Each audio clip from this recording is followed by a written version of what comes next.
Bonjour à tous, c'est après la critique du film Desierto de Ronas Cuarón. Et je réalise cette critique en fait pour vous faire économiser 12 euros ou 2 heures selon que vous ayez ou non une carte illimitée. Desierto, ça s'annonçait bien. J'avais bien aimé la bande-annonce. Également le fait de savoir que c'était par les créateurs de Gravity, donc qui est pour ma part mon film préféré de 2013. Le fait également de voilà donc, qui est donc le rôle principal soit tenu par Gaël Garcia Bernal, qui est un acteur que j'aime beaucoup, voilà, qui était dans Babel, dans un film un peu moins connu qui est The King où il joue un méchant, La Science des rêves donc, où il joue un personnage aux antipodes. Et c'est un acteur que j'aime beaucoup. Donc ces deux éléments réunis font que j'ai été vraiment avec plaisir voir ce film. J'ai vite déchanté. Mais alors, quel est le point commun entre Gravity et Desierto? En fait, le point commun, c'est Ronas Cuarón, donc, qui n'est d'autre que le fils d'Alfonso Cuarón.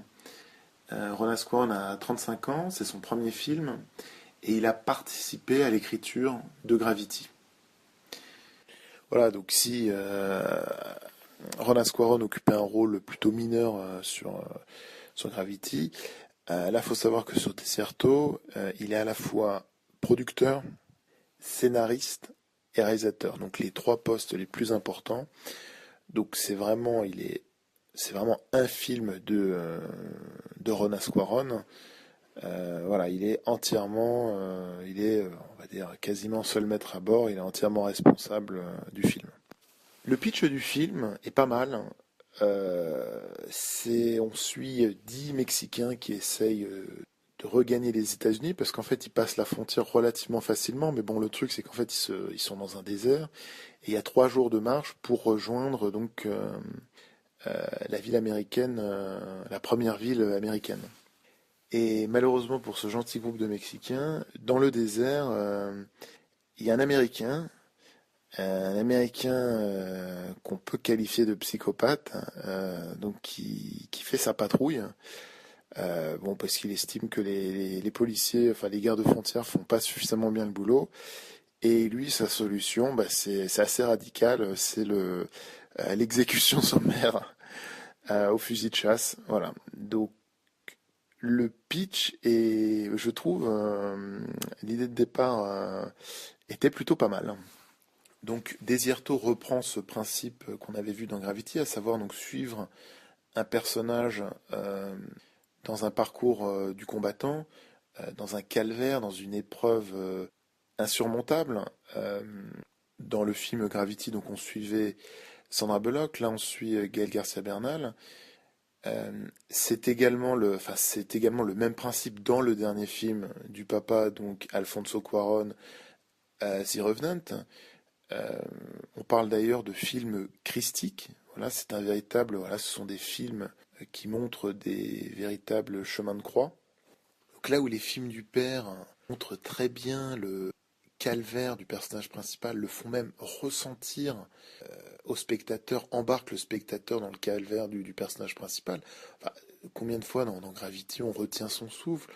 Enfin voilà, on regarde The Revenant, on a froid, on a froid, on a mal pour DiCaprio, on souffre avec lui. Donc Desierto, donc qui lui donc à l'opposé, donc se passe dans un désert un jour, un des jours les plus chauds de l'année, mais on n'a pas chaud, on suffoque pas, on n'étouffe pas, on n'a pas soif. Donc le film ne rend absolument pas compte de la chaleur comme pouvaient le faire des films, par exemple comme le U-Turn de Oliver Stone avec Sean Penn, voilà, qui est génial, ou 127 heures avec James Franco, ou je pense à le western spaghetti, le bon, la brute et le truand, voilà, où je pense à ces gros plans sur les visages où on voit la sueur, on sent que les personnages, voilà, souffrent de cette chaleur accablante. On n'a pas cette sensation avec le film Desierto. Donc je sais pas si c'est un problème au niveau du scénario, du jeu des acteurs ou même du maquillage, mais on on n'a pas l'impression que les mecs souffrent quoi de la chaleur. Alors le tueur est joué par un acteur qui s'appelle Jeffrey Dean Morgan, euh, qui ressemble un peu l'acteur Powers Booth. Il fait très cow-boy. Je trouve que c'est pas un très bon choix. Enfin, je sais pas si c'est une erreur de casting ou si c'est un mauvais jeu d'acteur, mais je trouve il fait pas, en fait, il fait pas psychopathe, il fait pas méchant. Je trouve qu'il y a un vrai problème avec le traitement en fait du tueur. C'est-à-dire que il y a plusieurs tentatives dans le film pour humaniser ce tueur. Voilà, donc c'est-à-dire on passe du temps avec lui, on le voit parler avec son chien, on le voit pleurer à la mort de son chien, il donne ses explications, pourquoi voilà, il déteste autant les immigrés clandestins.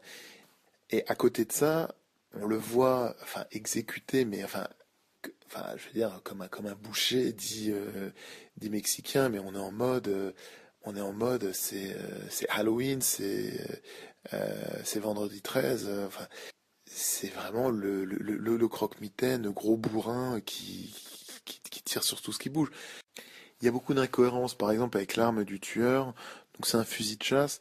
Euh, on la voit au début du film, il s'en sert pour tuer un lapin. Il se fait arrêter après par un garde-frontière. Mais on a vraiment l'impression que c'est un pauvre fusil, un fusil de fête foraine, quoi. Une carabine à plomb. Et suite à ça, il y a une scène où en fait, mais il est peut-être mais très loin des migrants mexicains. Il est peut-être à 1 kilomètre. Il est perché sur une falaise, mais vraiment très loin. Et il commence à les dégommer un par un. Mais là, on est en mode, enfin le fusil de sniper de Expendable, c'est-à-dire que enfin, les mecs, ils sont enfin, je veux dire, voilà, chaque toucher, c'est un kill. Les mecs, quand ils les touchent, les corps, ils sont propulsés à 5 mètres. Enfin, c'est le fusil de Jason Bourne, là. Donc, voilà, ça, bon, moi, c'est quelque chose qui m'a choqué. Voilà, donc, c'est très bancal. Mais comme beaucoup de choses dans ce film, c'est très bancal. C'est-à-dire que le film, par exemple, hésite entre deux trucs. C'est-à-dire qu'un traitement réaliste de la situation.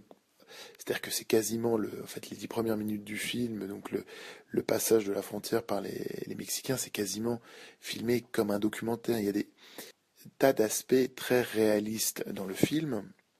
Et à côté de ça, surviennent des choses totalement improbables, irréalistes. Voilà, je pense, par exemple, voilà la scène de l'exécution des 10 Mexicains au début, mais c'est Expendables le truc. Il y a un moment donné, mais un truc, mais c'est n'importe quoi. euh, Bernal, donc est l'héroïne du film, donc ils mettent au point un stratagème en fait pour attirer le tueur et son chien dans la montagne. Mais alors, mais c'est ridicule. Donc ils l'attirent avec un pauvre ours en peluche qui fait de la musique. Donc et ça leur permet de rejoindre la voiture du tueur sans que le chien ne les sente.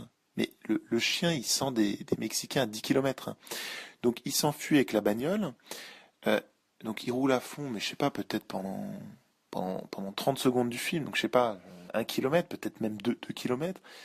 Le tueur les dégomme avec son fusil, son beau fusil, il arrive à les dégommer, et voilà, et la voiture fait une embardée.